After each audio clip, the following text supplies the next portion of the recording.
오늘 우리에게 주시는 하나님 말씀은 열왕기상 19장 11절에서 21절 말씀입니다. 구약성경 550쪽입니다. 열왕기상 19장 11절에서 21절 말씀 한 절씩 교독하도록 하겠습니다. 여호와께서 이르시되 너는 나가서 여호와 앞에서 산에 서라 하시더니 여호와께서 지나가시는데 여호와 앞에 크고 강한 바람이 산을 가르고 바위를 부수나 바람 가운데에 여호와께서 계시지 아니하며 바람 후에 지진이 있으나 지진 가운데에도 여호와께서 계시지 아니하며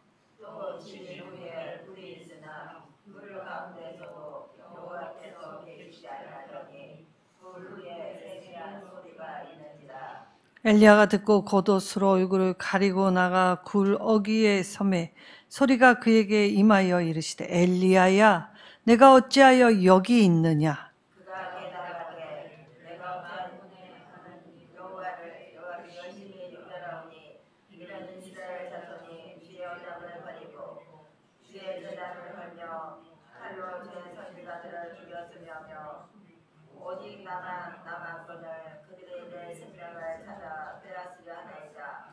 여호와께서 그에게 이르시되 너는 내 길로 돌이켜 광야를 통하여 다메섹으로 가서 이르거든 하사엘에게 기름을 부어 아람의 왕이 되게 하고 너는 또 닙시 아들 예후에게 기름을 부어 이스라엘의 왕이 되게 하고 또 아멜보나 사밧의 아들 엘리사에게 기름을 부어 너를 대신하여 선지자가 되게 하라. 하사엘의 칼을 피하는 자를 예후가 죽일 것이요 예후의 칼을 피하는 자를 엘리사가 죽이리라. 그러나 내가 이스라엘 가운데 7,000명을 남기리니 다 바알에게 무릎을 꿇지 아니하고 다 바알에게 입 맞추지 아니한 자니라. 엘리야가 거기서 떠나 사밧의 아들 엘리사를 만나니 그가 12 결의소를 앞세우고 밭을 가는데 자기는 12째 결의소와 함께 있더라. 엘리야가 그리로 건너가서 겉옷을 그의 위에 던졌더니 그가 소를 버리고 엘리야에게로 달려가서 이르되 청하건대 나를 내 부모와 입 맞추게 하소서. 그리한 후에 내가 당신을 따르리이다. 엘리야가 그에게 이르되 돌아가라. 내가 내게 이렇게 어떻게 행하였느냐 하니라. 함께 읽겠습니다. 엘리사가 그를 떠나 돌아가서 한 결의소를 가져다가 잡고 소의 기구를 불살라 그 고기를 삶아 백성에게 주어 먹게 하고 일어나 엘리야를 따르며 수종 들었더라. 아멘. 자, 승리한 후에 오는 영적 침체기. 자, 우리 성도는 때때로 이러한 일들을 모두 다 겪습니다.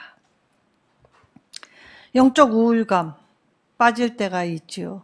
근데 하필이면 이때가 승리하고 난 후에 공허함, 무력감 느끼는 사람들이 참 많다는 것입니다. 바로 이때가 가장 주의해야 할 때이지요.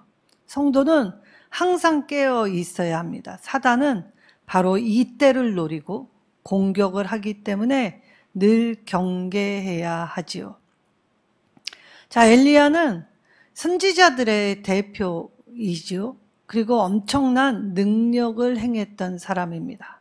사실 엘리사는 갑절의 영감을 구하여 보기에는 이 엘리야보다 더 많은 이적을 행한 것 같지만 사실 그의 이적은 생활 속에서 크고 작은 일들이었다면 엘리야는 강한 징조와 표적, 이적을 일으켰던 이 선지자였습니다. 이러한 선지자도 오늘 이 영적 침체기에 낭망하고 좌절하여 있는 모습, 저와 여러분에게는 참으로 위로가 아닐 수 없습니다. 자, 사람은 최선을 다해 남다르게 노력했다 생각했을 때 결과가 내 노력에 비해 주어지지 않음을 보면 쉽게 낭망하고 좌절합니다.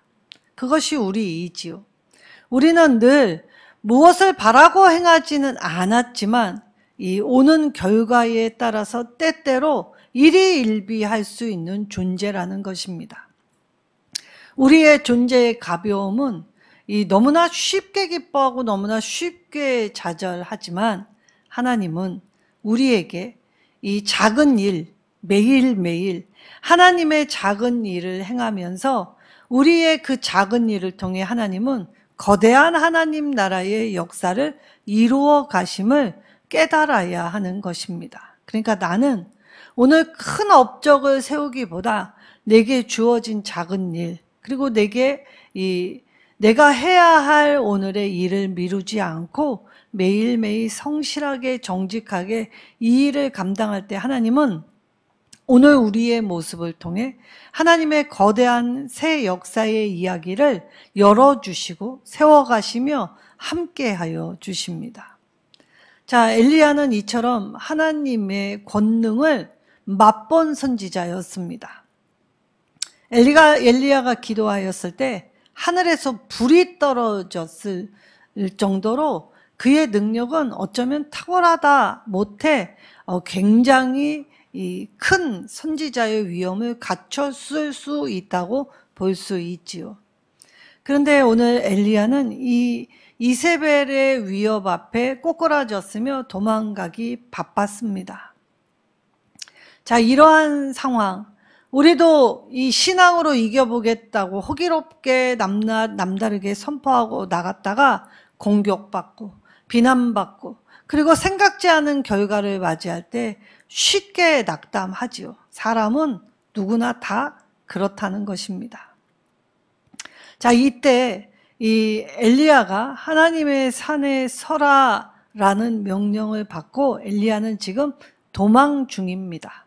그러나 나름 하나님을 경험했기 때문에 이 하나님을 찾아 들어간 광야에서 하나님의 임재를 기대하였지만 자기의 기대에 못 미치게 됩니다. 하나님의 임재는커녕 자기가 광야로 내가서 머물러 있지만 하나님을 만나지 못했지요. 바로 여기 지금 이 시간 내가 원하는 때에 하나님의 나타나심은 없었습니다. 그러나 그렇게 되자 엘리야가 어디로 숨습니까? 바로 동굴로 숨습니다.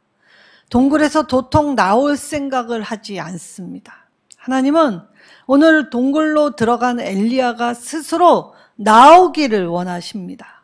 그리고 하나님은 이 낭망한 엘리야를 다시 일으켜 하나님의 일을 하게 하기 위하여 회복시켜 주시지요. 그럼 오늘 낭망한 엘리야가 여호와의 산에 올라가 하나님을 직접 만나 하나님은 어떻게 엘리야를 회복시켰는가를 말씀을 통해 볼 때 우리도 우리의 삶의 곳곳에 아픔, 힘듦, 어려움 이 모든 것을 가지고 하나님 앞에 어떻게 서야 하고 하나님의 참된 회복을 어떻게 맛볼 것인지를 말씀을 통해 먼저 살펴보려고 합니다. 하나님은 이미 다 알고 계십니다. 엘리야의 상태, 그리고 엘리야의 마음, 엘리야의 실패, 그 모든 것을 이미 파악하셨습니다. 그래서 지금 엘리야의 도망길에 함께 하시면서 하나님은 엘리야를 회복시키기 위한 하나님의 일, 회복 프로젝트를 시작하고 계시지요. 하나님은 엘리야의 영적 상태를 이제 회복시키기 위해서 무엇을 떠올리게 했는가? 그가 하나님을 만난 경험, 하나님의 말씀을 듣고 그리고 자신의 생애의 최고의 경험을 떠올리기를 원하십니다. 자, 엘리야, 기근이 3년이나 들었을 때에 하나님이 직접 친히 까마귀를 통해 천사를 통해 자기를 먹이셨던 것을 경험했던 사람입니다. 하나님의 치유하심, 하나님의 먹이심, 하나님의 인도하심, 그리고 이세벨은 이전에도 엘리야를 죽이기 위해서 군사를 파견하여 이스라엘 전역을 다 뒤지게 하였지요. 그때에는 하나님이 사르밧이라는 곳에 이세벨의 고향에 숨겨두셨습니다. 그래서 이세벨이 찾아도 찾을 수 없었다라고 하지요. 아합의 국내 대신 오바댜가 이 엘리야를 먼저 만나게 될 때 내 주인이 당신을 안 찾은 곳이 없는데 하필 왜 이 아합을 직접 만나지 왜 나를 만나셨습니까? 벌벌 떨을 정도로 두려워했습니다. 이때에도 엘리야는 하나님의 말씀 가지고 사역을 행했지요. 그리고 엘리야는 하나님의 이 역사하심의 현장 속에서 직접 목도한 사람입니다. 목도했을 뿐만이 아니라 이 일을 주도적으로 할 수 있는 큰 일꾼을 삼아주신 은혜를 경험하였습니다. 근데 이 큰 은혜를 경험하고도 사람은 이런 큰 선지자라 할지라도 사람은 늘 어려운 환경, 아픔에 쉽게 좌절하고 낭망하는 것이 사람이지요. 지금 엘리야가 잘못된 기억을 하나님은 바로 잡아 주십니다. 자, 아세라 선지자들과 바알 선지자들의 대결에서 하나님은 승리하셨습니다. 하나님은 바알이 아니십니다.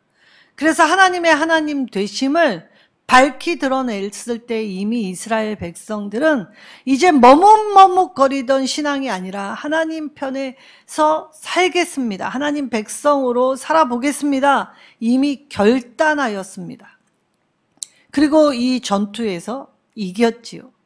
근데 엘리야는 이 하나님의 승리하심을 제대로 바라보지 못했습니다. 이미 언약은 재갱신되었고 이제 자기의 눈으로 보이는 것과 달리 이스라엘 전역에서는 이 신앙 회복운동, 신앙 정화운동이 곳곳에서 일어나고 있음에도 자기 감정, 자기 상황만 아뢰면서 지금 나만 홀로 남았다. 나는 외롭다. 나는 힘들다. 그리고 나는 어찌할 바 모르겠다. 라고 하고 있다는 것입니다. 엘리야는 하나님이 역전시켜 주신 상황을 똑바로 인지하지 못했습니다. 그리고 엘리야는 이제 하나님의 말씀을 듣고 하나님의 산에 서라라고 명령을 듣게 되지요. 근데 실상 엘리야가 하나님의 산에 섰을 때에는 하나님의 명령을 받은 직후가 아닙니다. 하나님이 서라라고 할 때 순종하지 못합니다. 왜냐? 두려움에 휩싸여 있었기 때문에 자신만의 동굴로 꼭꼭 들어가 당최 나올 생각을 하지 않지요. 그때 하나님의 명령, 서라 말씀하셨지만 실상 하나님의 세미한 음성이 들린 후에 서게 되지요. 그러니까 엘리야를 회복시킨 건 무엇이었습니까? 바로 하나님의 말씀이었습니다. 근데 그 이전에 하나님의 말씀이 임하기 이전에 이 세미한이라는 히브리어는 너무 극히 미비한 소리, 주의를 기울이지 않으면 잘 들려지지 않는 그 소리, 그 하나님의 말씀에 집중할 때 엘리야의 이 잘못된 기억을 바로잡아 주시고 이 두려운 마음을 담대하게 붙잡아 주셨으며 엘리야가 이제 하나님의 현년 앞에서 다시금 하나님이 주시는 치유와 회복의 과정을 밟게 되죠. 근데 그때 바람, 지진, 그리고 큰 바람, 큰 지진, 그리고 큰 불 모두가 일어났습니다. 근데 거기에는 하나님이 계시지 않았다라고 표현하고 있습니다. 바람, 지진, 불은 모두 다 자연 현상입니다. 하나님은 이 자연 현상을 다 관장하셨고, 그리고 자연의 신 바알과 아세라를 무찔러 죽이셨지요. 그러니까 하나님은 바알이 아님을 분명히 경험하였는데도 불구하고 지금 엘리야는 하나님을 크게 경험했으면서도 여전히 자기 동굴에서, 자기 경험에서, 자기 생각에서 벗어나지 못했다는 것을 알 수 있습니다.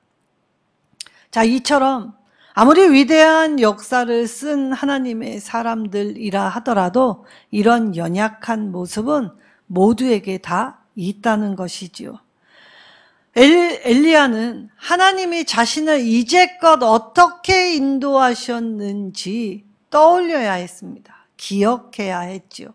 그래서 하나님 기억으로 지금 보이는 상황을 말하는 것이 아니라 상황은 지금 어려움에 처했어도 여지껏 인도하시고 함께 하신 하나님의 은혜를 떠올릴 때 앞으로도 하나님은 반드시 그러하실 것이라는 믿음으로 대처했으면 되는데 큰 영적인 성공을 치룬 후에 온 이 침체기에서 도통 벗어날 줄을 모릅니다.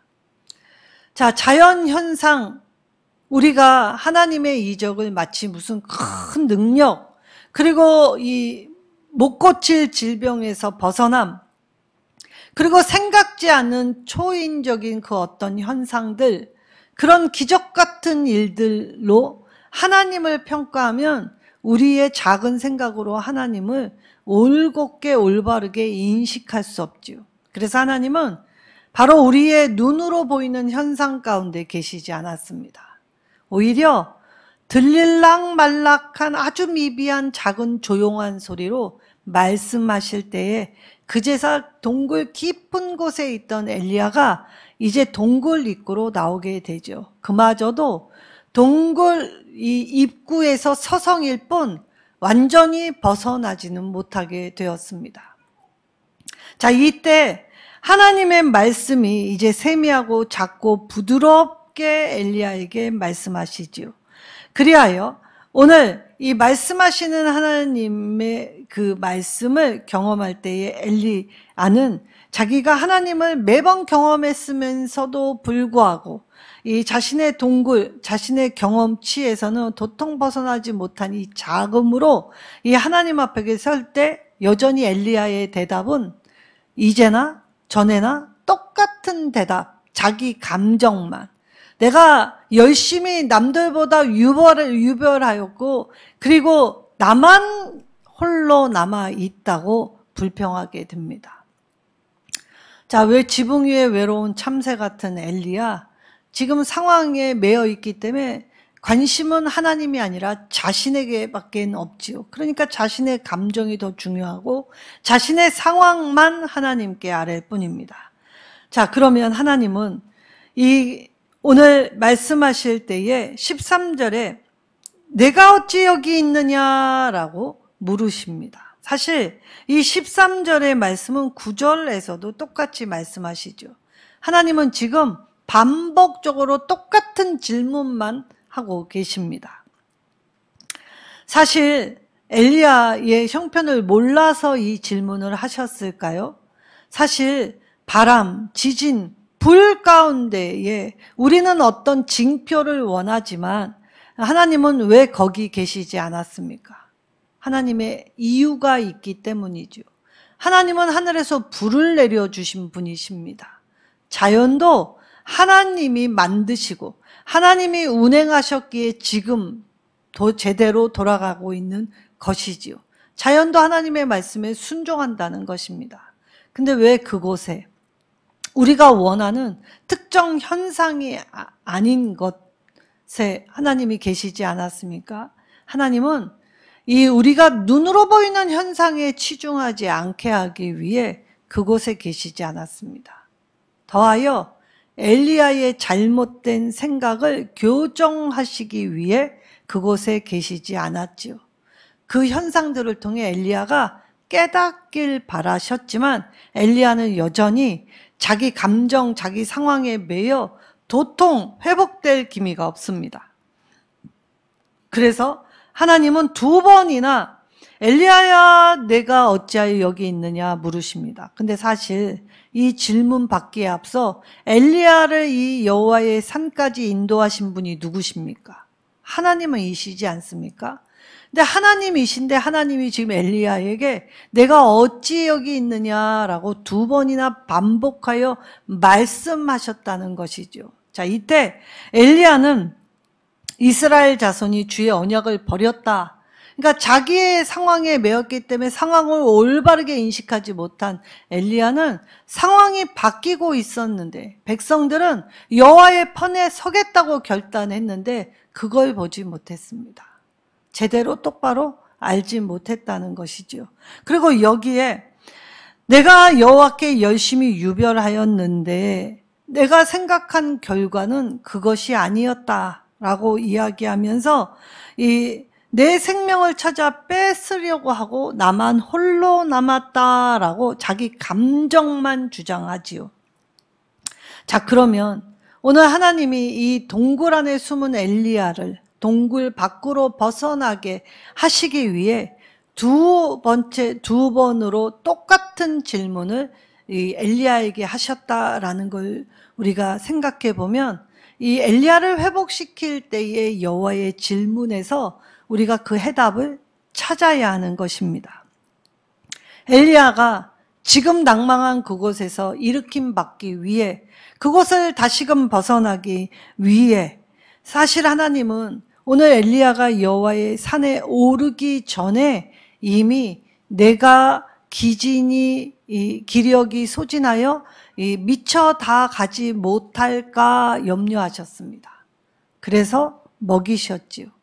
두 번이나 천사로 머리를 어루만져 주시고 쓰다듬어 주시며 보담아 주셔서 기운을 얻을 수 있도록 영으로나 육으로나 돌보아 주셨습니다. 왜냐? 엘리야의 사역이 그만큼 힘든 사역이었다는 것이지요. 큰 사역을 해야 하는데 이 큰 사역을 짊어지기에는 인간이 너무 약했기 때문입니다. 그래서 그 사역이 너무나 커서 그 사역의 짐이 어렵기 때문에 하나님은 염려하셨습니다. 염려하셨을 뿐만이 아니라 함께 계셨고 돌보셨지요. 그래서 이 여호와의 질문을 이 돌보시는 하나님의 손길을 생각해 보며 곰곰이 묵상한다면 내가 어찌 여기 있느냐라고 할 때에 엘리야의 대답은 자기 감정을 표현할 것이 아니라 지금 내가 낭망했던 것 제대로 인식하고 내가 왜 그것에 반응하였는지 스스로 점검하여 보며 지금까지 여기까지 함께 하신 하나님을 떠올릴 때에 스스로 그것을 벗어나야 마땅했지만 여전히 감정에 치우친 엘리야는 이 동굴 밖으로 나온 것이 아니라 동굴 어귀에서 여전히 서성입니다. 이 선지자 이스라엘 백성들에게 너희가 언제까지 머뭇머뭇하려느냐라고 선포했던 사람입니다. 근데 자신은 정작 동굴 어귀에서 머뭇머뭇하며 나오지 못하고 있지요. 자, 엘리야의 대답은 이제나 제자나 변치 않습니다. 상황을 이끌지 못했고 자기의 어려움만 호소하고 있지요. 자, 이런 엘리야의 대답을 들으신 하나님은 엘리야의 대답을 듣고 엘리야의 질문에 답을 주시지 않습니다. 마치 수수께끼 푸는 것처럼 하나님은 계속 질문하십니다. 그리고 난 후에 하나님은 전혀 엉뚱한 말씀을 하시죠.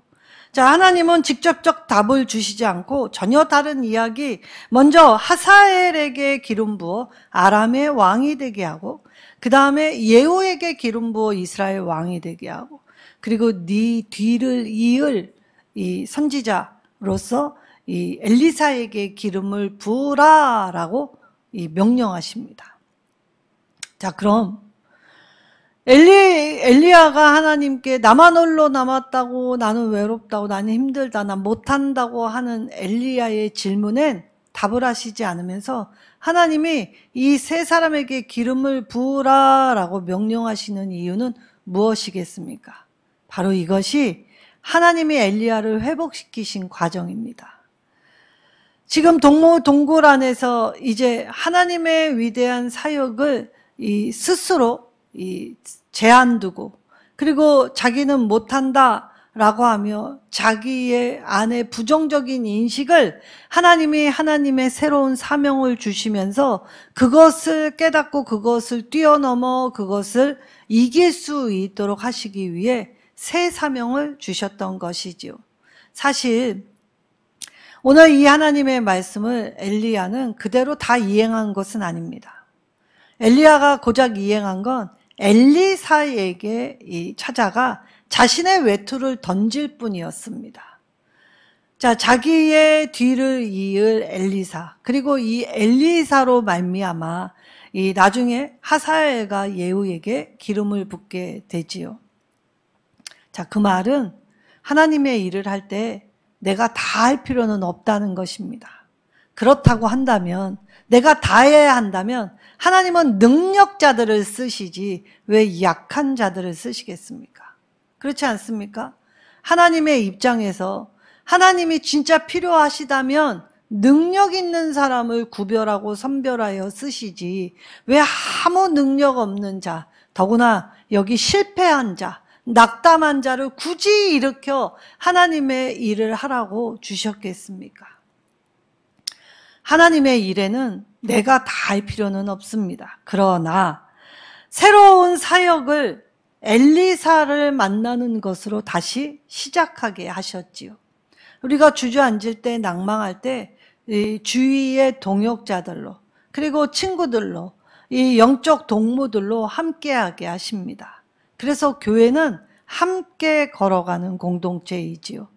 나 혼자 독불로 설 수 없기 때문에 때때론 주저앉아 낭망할 땐 옆에서 일으켜 세워주고 뒤에서 밀어주고 앞에서 이끌어주는, 그래서 신앙인들의 협력, 그리고 사랑, 그리고 화목해하는 직분으로 서로를 받으며 감당할 때 함께 가는 즐겁고 복된 믿음의 길이 되게 하여 주셨지요. 사실 엘리야는 이때부터 다시 움직이기 시작합니다. 자, 하나님은 우리가 하나님 언제까지입니까? 왜 그렇습니까? 라는 기도의 제목들에는 일일이 응답 안 해주실 때가 있습니다. 그래서 우리 입장에 보면 하나님은 왜 내 기도에 응답을 하시지 않는가? 하나님은 왜 직접적인 정답을 주시지 않는가? 라고 우리는 늘 낭망하지만 하나님은 사명을 주십니다. 이것이 사람을 움직이게 하는 원동력이고, 그리고 이것이 다시 일으킴받아 세워지는 길이기 때문에 하나님은 일일이 질문에 답해 주시지 않았지만 이 사명을 새롭게 부어주심으로써 낭망한 엘리야는 다시 하나님의 길을 걷기 시작했고 그 일을 감당하기 시작했으며, 거기에 엘리사라는 동역자를 함께 맞이하여 함께 걸어가는 길이 되었지요. 사실 심통난 엘리야가 하나님의 말씀을 들을 때에 그의 태도를 보면, 오늘 엘리사에게 기름을 부을 때 엘리사를 찾아가기는 합니다. 그런데 하나님이 자신을 만나 주신 것처럼 이 부드럽거나 친밀한 방법이 아니라 엘리사를 보자마자 자신의 겉옷을, 외투를 툭 던지는 것으로 시작하지요. 그런데 이 엘리사가 엘리야의 이 행위를 보고 멀리서 보고 찰떡같이 알아듣습니다.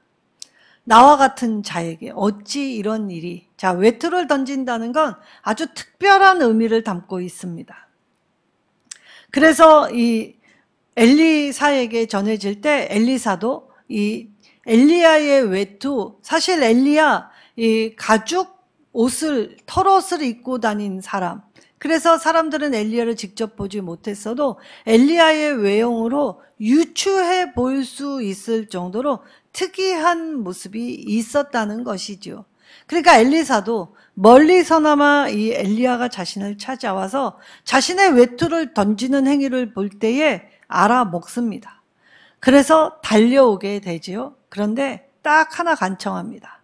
자, 엘리사는 엘리야와 달리 출신이 좀 고결한 신분이죠. 부잣집 도령님이었습니다.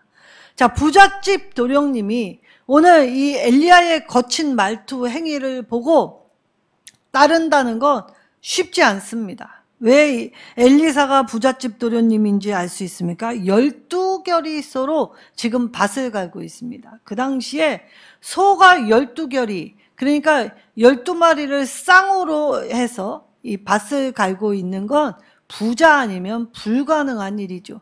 소 하나도 있을까 말까 한데 이것을 결이 쌍으로 해서 이 12리 땅을 갈게 하는 것이라고 하면 어마어마한 부자였을 것으로 유추해 볼 수 있습니다. 그러니 거친 엘리야보다는 이 부잣집 새님 엘리사는 사실 이 받아들이는 게 쉽지는 않았을 테이지요. 그래서 엘리사가 그렇습니다. 내가 내 부모님한테 이 사실을 고하고 입맞추고 작별 인사를 한 후에 따르겠습니다. 그런데 엘리야가 지금 그렇다고 하면 돌아가라. 내가 내게 어떻게 행하랴? 라고 아주 퉁명스럽게 자신의 부름을 거두어 드린다라고 하죠. 사실 엘리사를 기름 부으라는 건 하나님의 이 명령이었는데 오늘 이 퉁명 맞은 엘리야는 엘리사를 이처럼 대할 때 엘리사는 즉각적으로 순종하게 됩니다. 자, 그리하여 오늘 엘리야가 하나님의 말씀 앞에서 다 이것을 하지는 못하고 엘리사에게 미루어 엘리사가 나중에 이 나머지의 직무를 함께하게 되지요.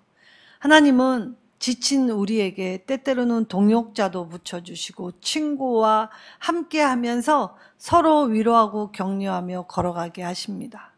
우리가 우리의 교회 안에서 아픈 환우들이 생기면 그 한 사람 한 사람을 위해 새벽마다 기도하고 또 개인적으로 기도할 때도 그 한 사람 한 사람 빼놓지 않고 기도하게 되지요. 공동체로 엮여 있기 때문입니다. 우리가 한 몸을 이룬 그리스도의 몸된 교회로서 우리가 각각의 지체가 되었기 때문에 어느 곳이 아프던 내가 아픈 것으로 받아들이죠. 그래서 우리는 그를 위해 간절히 기도하는 것입니다. 사실 엘리야는 전쟁에서 승리한 것이 아닙니다. 이 아세라와 바알 선지자들의 전투에서 승리하게 되었지요. 전쟁은 누가 치릅니까? 엘리사가 후에 치르게 됩니다. 아람과의 전쟁에서 이 전투에 앞서서 나가는 선지자는 엘리사였지요. 그러니까 우리가 나만 홀로 나만 노라고 하나님 앞에 불평해서는 안 되는 것입니다. 우리의 영적 우울감 때때로는 빠질 때가 있고 우리의 영적 침체기가 종종 올 때가 있습니다. 그건 사람마다 다 다르지요. 어떤 사람은 20년, 30년 그리고 반평생 이 영적 침체기에서 허덕거리는 사람들이 종종 있지요. 자, 신앙생활 잘 하다가도 중간에 넘어지는 사람들이 있습니다. 야, 전에 저 사람이 행동했던 걸 생각해보면 어떻게 저럴 수 있나? 저 사람 믿음이 있는가? 그러나 성도 누구라도 이런 일은 다 맞이할 수 있다는 걸 기억해야 하지요. 자, 이때에 하나님은 우리를 어떻게 회복시키셨습니까? 바로 하나님 말씀으로 회복시켜 주시지요. 근데 이 말씀으로 회복시켜 주실 때에 엘리야의 모습이 즉각적으로 순종하며 바르게 올곧게 변했습니까? 차츰차츰 변하게 되지요. 성공의 절정기를 노리는 사탄의 이 공격을 대비해야 합니다. 그래서 우리는 성공할 때, 잘 될 때, 평안할 때 더 주의해야 하지요. 그리고 우리가 이때 어려움에 처했을 때, 이때에는 하나님이 내 삶에 어떻게 역사하셨는지, 어떻게 이끌어 오셨는지를 기억해야 하는 것입니다. 이 기억이 우리를 회복시키는 첫걸음이 될 수 있습니다. 엘리야가 오늘 동굴에 숨을 것이 아니라 하나님이 어떻게 자신을 이끌어 오셨는지를 바르게 기억해야 했지요. 그랬다면 이 오랜 영적 침체기에 홀로 두시지 않았을 것입니다. 그리고 하나님은 홀로 두시지도 않게 만나 주셨습니다. 엘리야가 힘들 때 광야에 하나님의 임재를 바라고 나아갔을 때에도 하나님은 하나님의 때에 훈련시키셔 만나 주셔서 이 말씀으로 엘리야를 회복시켜 주실 뿐만이 아니라 다시 사명을 주셔서 그 사명으로 이어갈 수 있도록 하셨지요. 오늘 우리에게 사명을 주신 이유가 있다는 것입니다. 저와 여러분에게도 주신 사명 바로 하나님을 기억하라는 것입니다. 왜 나를 구원해 주셨는지, 왜 나를 고치시고 나와 함께 하시는지를 기억해야 하지요. 그때 사명은 내 기억이 왜곡되는 것을 붙잡아 줍니다. 우리는 감정에 쉽게 빠질 수 있고 내 생각의 오름으로 나아갈 수 있기 때문에 하나님의 말씀의 기준과 잣대를 가질 때 내 기억의 한계치와 왜곡을 제한하거나 또 조심할 수 있게 하나님이 하시지요. 그리고 하나님이 내게 그 일을 이루게 하실 때 안주해서도 안 됩니다. 나태하고 태만하고 교만해서도 안 된다는 것을 오늘 엘리야의 모습을 통해 말씀해 주시지요. 우리도 하나님께 때때로 오래 기도했던 제목들이 있습니다. 근데 웬일인지 그 기도 제목은 지금도 이루어지지 않는 것 같이 보일 때가 있지요. 그러나 하나님은 우리의 기도를 들으셨고 우리를 다 알고 계시며 그리고 우리가 알 수 없는 미래의 시점까지도 일하고 계십니다. 그래서 하나님은 하나님의 일을 오늘 큰 일이 아니라 소소한 일, 작은 일, 그래서 우리의 작은 섬김으로 하나님 나라의 거대한 역사를 써내려갈 수 있도록 하게 하여 주셨지요. 오늘 바알에게 무릎 꿇지 않는 7천을 남기셨다. 이미 하나님이 그렇게 하셨다라는 것입니다.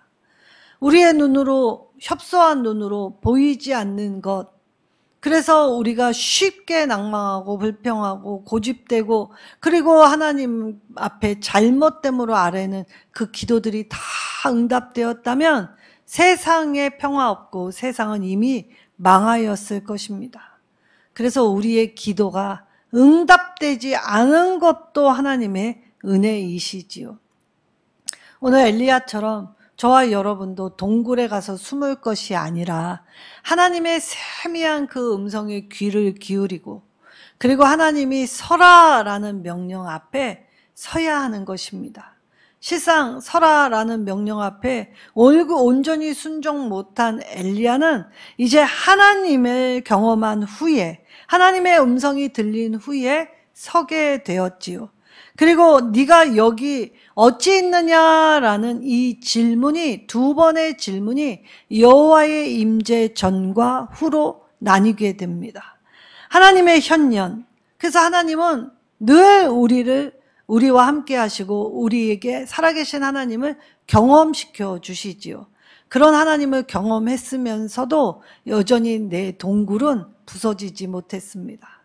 그래서 나는 하나님께 맡기기보다 때때로 내 동굴을 찾아 숨는 일을 더 잘하는 것이 우리의 부족한 모습이겠지요. 그런 부족의 모습에서도 하나님은 포기치 않고 그 동굴에 숨어있는 엘리야와 같은 나를 부르십니다. 그리고 서라라고 명령하여 주시지요.